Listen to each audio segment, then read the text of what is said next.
Hey, hey, hey. Let's get into it. Today is catch up day. I have Jim here for those of you watching on YouTube. Welcome to Lead More, Manage Less. This is the podcast that helps women leaders stop doing it all and start leading strategically. I'm your host, Marilyn Dollar, the woman's coach. I hate it when people talk in third person. It's so lame. So now you know my name. That's the only way I can tell you. And today we're going to dive into something that I think every leader faces. Certainly, this was my full-time job pretty much when I was working my 9 to 5, and that's managing change. But here's the twist. We're not going to talk about managing change. Instead, we're going to talk about leading it and how understanding your zone of genius, your style. I use DiSC for mine to quantify in a language that I think is common. So I really like that. And I hope you will too. So let's dive in and talk a little bit about it. When you understand your zone of genius, this can actually help you do a lot less managing and more actual leading through transitions. Let's talk about that.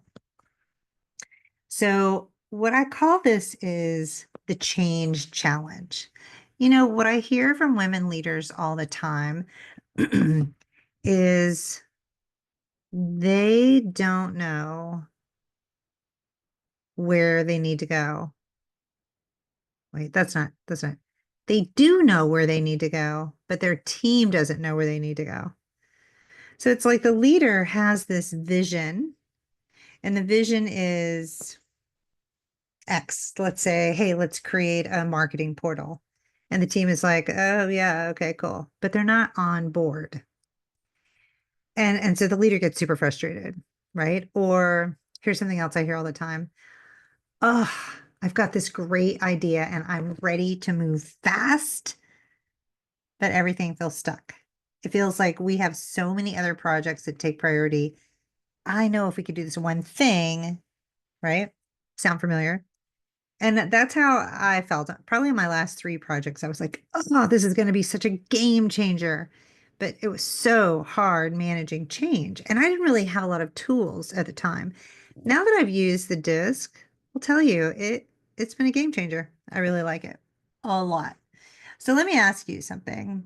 What if the key to leading a change isn't really about pushing your team harder? Or for most leaders, we push ourselves harder, right? Let's be honest.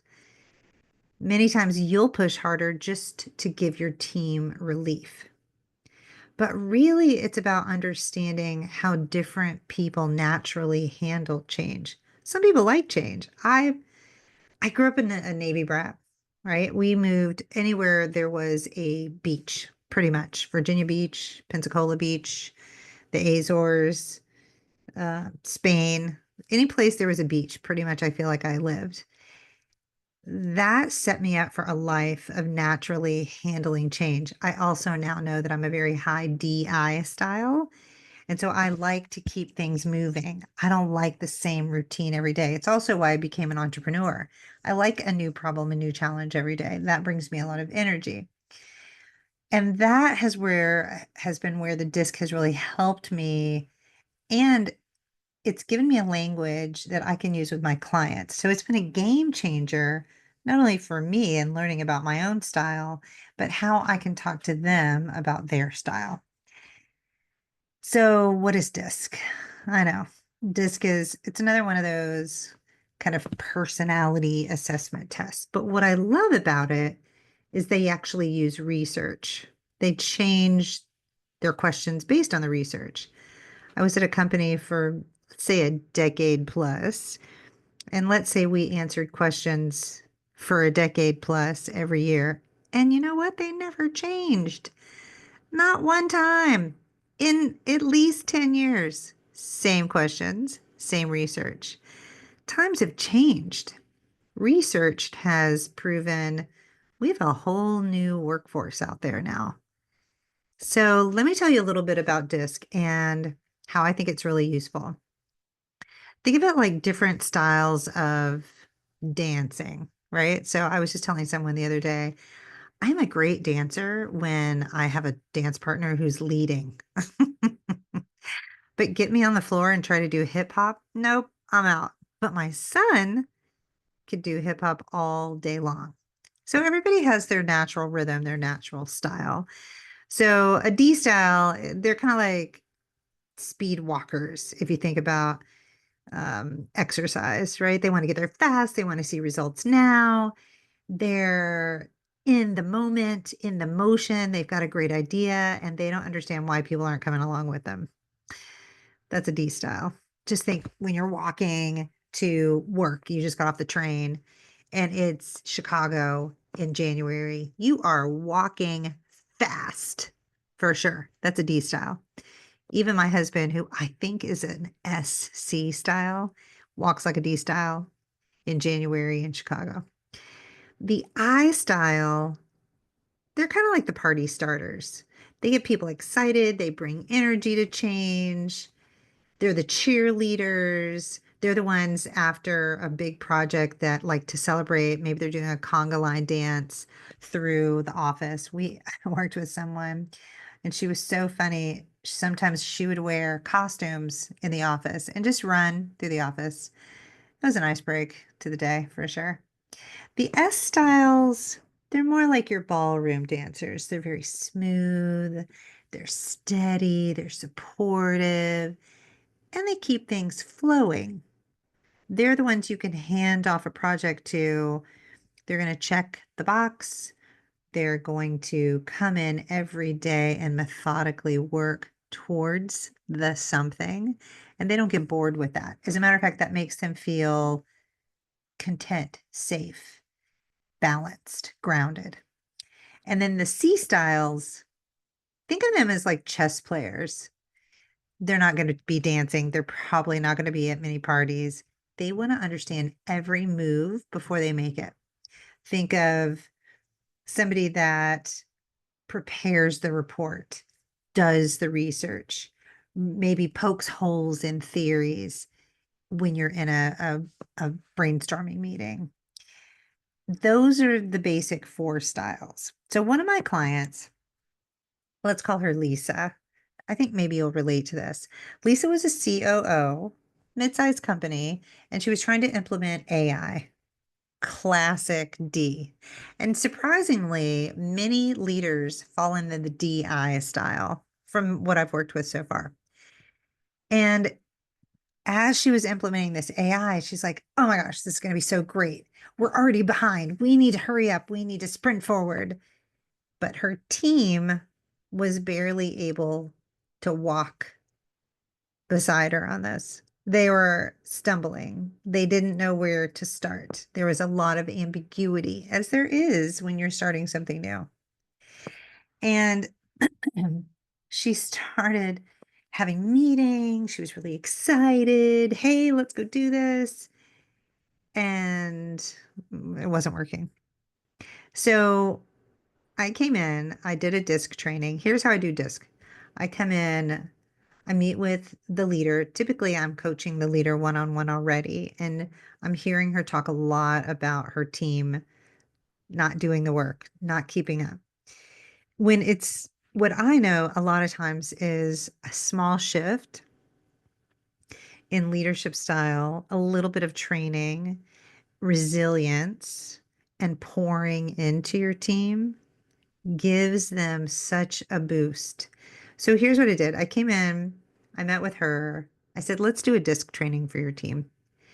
I set it up. We did one in-person training and I did a virtual training for her team that was in different parts of the world. And here's what she learned. This made all the difference for her. And I really want you to hear this. She has people on her team that were S style. Remember, I told you they were the smooth style people, like your ballroom dancers. They need smaller steps. And so she learned, okay, here are my S style. And when you do the disc, you get a dashboard and you can see what everyone on your team is. And you can go in and let's say you have a meeting with someone, you can see, oh, it's an S style. Let me break this down in a more digestible pieces. Let me send an email first, right? There's some strategies. So she learned to do that for the S style. She also had two C styles on her team. They need the details. They want all the backup. They want all the appendices. That's who you do the appendices for, the C style people. So she gave them all the details on where is this AI database going to be? How are we going to integrate this? What are the APIs that we absolutely need to work on first, right? Then she had one I style person. Remember the I style? They're the cheerleaders are like, yay, how do we do this? She let that person spread the excitement, be the cheerleader, help pick up the rest of the team when they didn't feel like they were making much progress. And then she kept her D drive style, which is, let's be honest, D's tend to be the drivers, but she adjusted her pace. And guess what happened? They launched the AI project on time and under budget with a big party at the end. Not with a huge team of burnout. No one quit, which is always a benchmark of a great project. And everyone still wanted to work there. Also, a benchmark of a great project and a great leader. So when you're thinking about this and you're like, okay, well, how do I make this work for you, for myself, right? How do I actually do this? So let me share 3 steps that you can take this week. Super easy. Here are the 3 steps. 1, start noticing the different styles on your team. You don't have to take the DiSC assessment, but it helps for sure because it quantifies that exact person's style profile. Then, once you notice the different styles, number 2, don't change anything yet. Just notice how different team members approach their work and handle change differently, right? Each person on your team, they're either going to want to talk or they don't talk at all. You'll start to learn who has what style. Then the third thing, start to shift your style to match up with their style. It's like, have you ever run a 5K and you're maybe the faster runner of your friends? So you're like the pacer and everyone's like trying to keep up with you. Have you ever been the slowest runner? Or have you ever gone in a running group and they mismatched you in the 9-minute mile and you're more of like a 12-minute mile? You are like trying to keep up. So figure out, do you need to slow down or speed up for different people on your team? Of course, if you want to learn more about leading more and managing less through your next big change, let's talk. I'm happy to come in and do a DiSC assessment or check out my website. If there's a question that I can answer for you or training that I can do, I'm happy to help. And on my website, I've got a guide on 3 secrets to leading a team that actually gets it done. And you'll find the link, it'll be in the show notes too. That is a whole workbook on creating psychological safety, on creating an innovative work environment. And the third step is, well, I'll let you get the workbook so you can see for yourself. But in the workbook, it teaches you how to manage these 3 shifts and gives you some actionable steps there. So that's all I got for you today. Thanks for joining me on Lead More, Manage Less. And until next time, remember your team doesn't need another manager. They need a leader. And that leader is you. Have a great day.